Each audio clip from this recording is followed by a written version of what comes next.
Hey everybody, welcome back. It's Krishna with another tip and technique that you can use to level up your digital art game. This is using everyday objects that you find to serve as the basis for your sketching.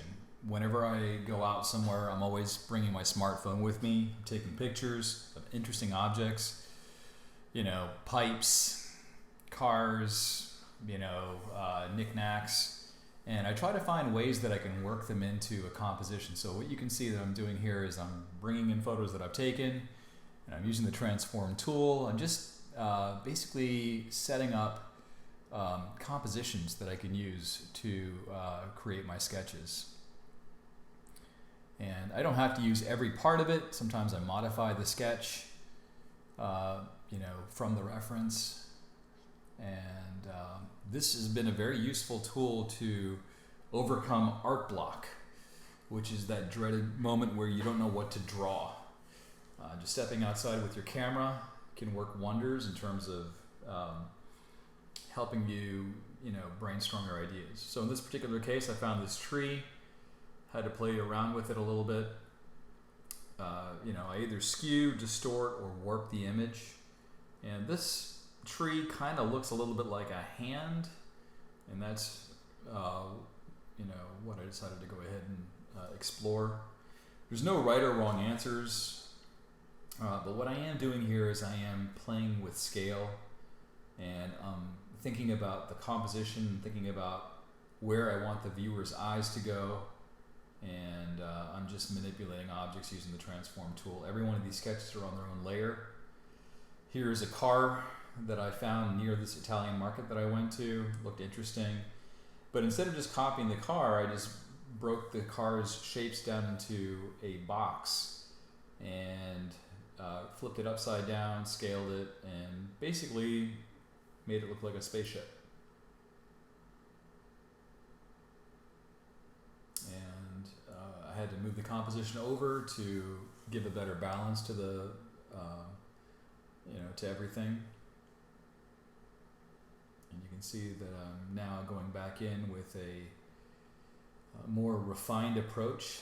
I'm using my dark blue ink here, just starting to formalize the shapes a bit more. These are just fast and loose. The video that you're watching is sped up 4 times.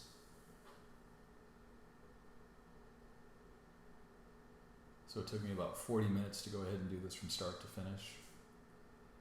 Again, the time is not really important. It's just being able to generate new ideas and basically make connections with unusual objects and making them into something greater than they are. Ordinary pipe fittings are super fascinating structures. I'm always looking for something interesting, and I always take pictures. When I go to the mall, if I'm having to wait for my wife to finish shopping, I'll just explore and take some photos of interesting objects. I never really just sit around doing nothing. I'm always looking for creative inspiration. I'm working on a Wacom Cintiq.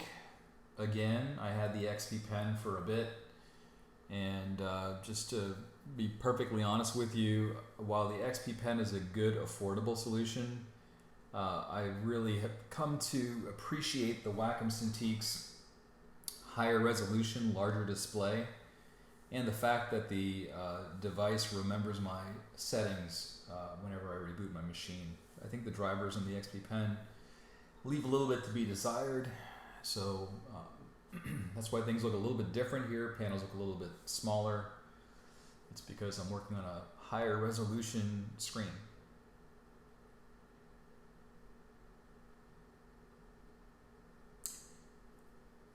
An interesting thing, if you've ever watched Star Trek The Next Generation, you might have noticed that the escape pods are very similar to milk cartons with 2 razor blades that are attached to either side.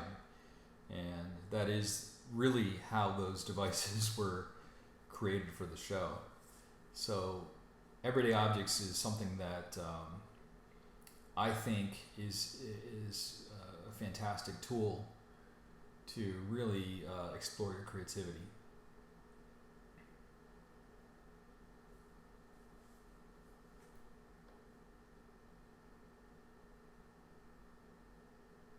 I'm always rotating the canvas to get into a more comfortable drawing position. On Photoshop, it's keyboard shortcut R.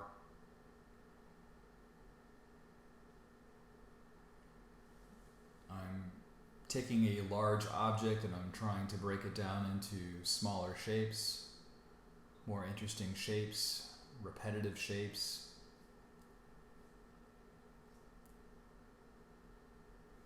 Now I'm going back through and I'm filling in the dark areas just to make the composition have a little bit more pop and to create some separation between some of the objects. It also creates a little bit of mood.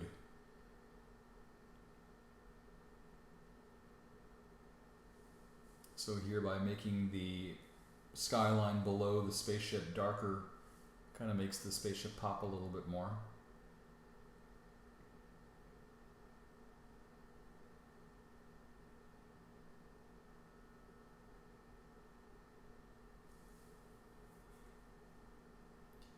I like to draw with inks that are not black, just because it's just easy to convert it to black if I need to.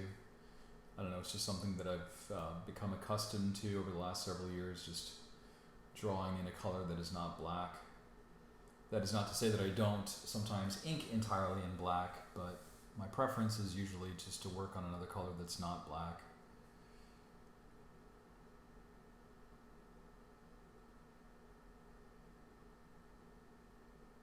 So here I'm fleshing out, as we get further away on the skyline here that's below in the city, I'm making the line weight lighter, and this gives the illusion that the city continues to go beyond its normal confines, and you can see it a little bit better here.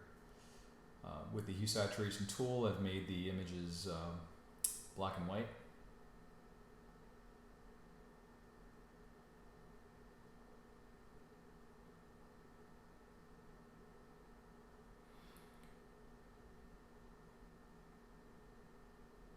Here I'm adding some textures from True Grit Texture Supply, using the lasso tool to help me make quick selections.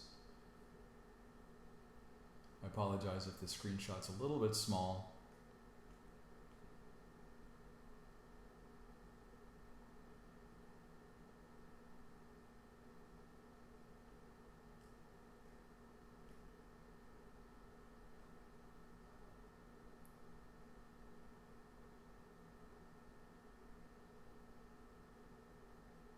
Here I'm just filling in all my colors, just working on flat values at this point.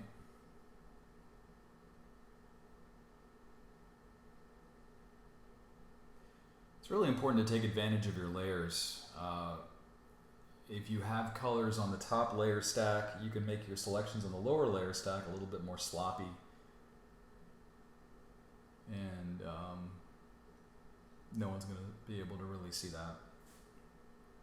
Here I'm using the screen effect with a red color to give a sense of afterburn from the ship.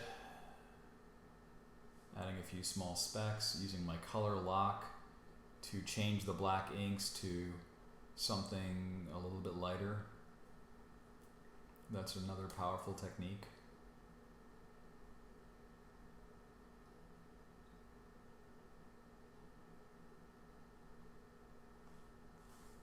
So all these interior elements of the ship are in a darker red, but they're not black.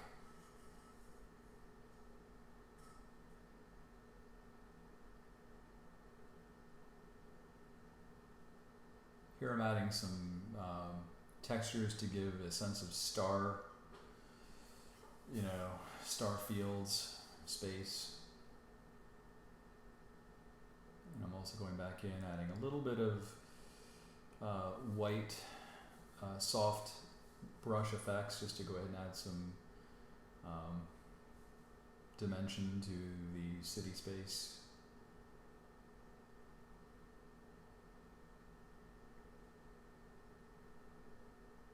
And there you go. You can see what that version turned into. If you have any questions, please let me know. I'm always available for Q&A. Thanks so much for watching, and I'll see you in the next video.